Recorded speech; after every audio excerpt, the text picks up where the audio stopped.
Jesum,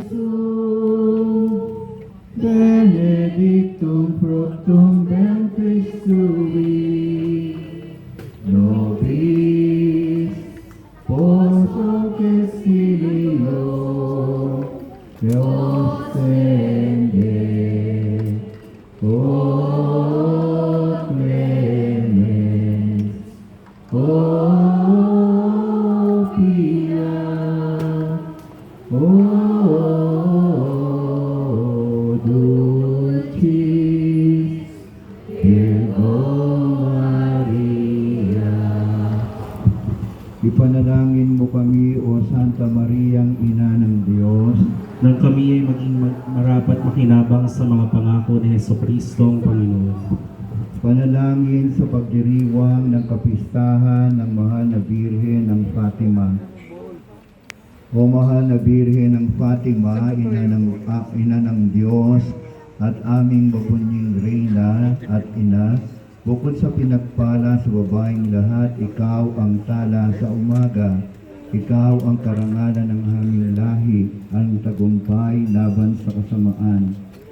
Sambit namin sa aming mga labi at awit ang aming mga puso, ang pasasalamat sa Diyos Ama sa pagkakaloob ng lahat ng pagpapala at biyaya na kailangan namin, lalong-lalo na dito sa aming parokya na nakatalaga sa ilalim ng iyong pamamatnubay at nagsusumikap maging banal at sumunod sa aral at turo ng mabuting balita ng iyong minamahal na anak na aming Panginoong Hesukristo. Mahal naming Ina, ikaw ang tanda ng nag-aalab na apoy ng Espiritu Santo. Ituro mo sa amin na nasa landas ng tuwa at pighati ang mga dakilang katotohanan na ipinahayag ng Ama ng mga nasa abang kalagayan. Ipakita mo sa amin ang lakas ng paglukob ng iyong pagkandili.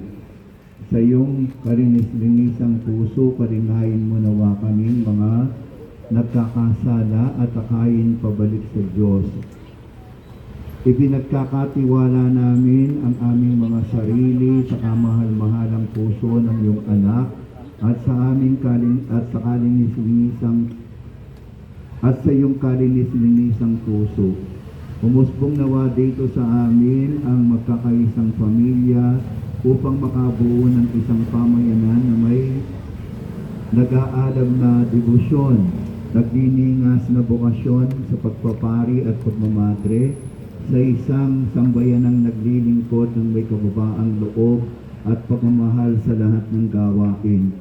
Sa abang pag-aalay na ito, mahal na Ina, kaakibat ng aming pasasalamat at mga kahilingan, ay ipinangangako namin na ang aming buhay ay tutulad namin sa iyo bilang ikaw ang siyang unang halimbawa ng kababahang loob at buong pusong pagsunod sa kalooban ng Diyos. At sa sandali ng pagdating ng aming kamatayan, agkan mo kami, mahal na Ina, at ilihig mo kami sa puso ng iyong mahal na anak, na aming Panginoon at tagapagligtas. Mahal na Birhen ng Fatima, Ipanalangin mo kami. sa katahimikan ngayon ng ating puso, ilambing natin sa mahal na Ina ang ating mga pansariling kahilingan.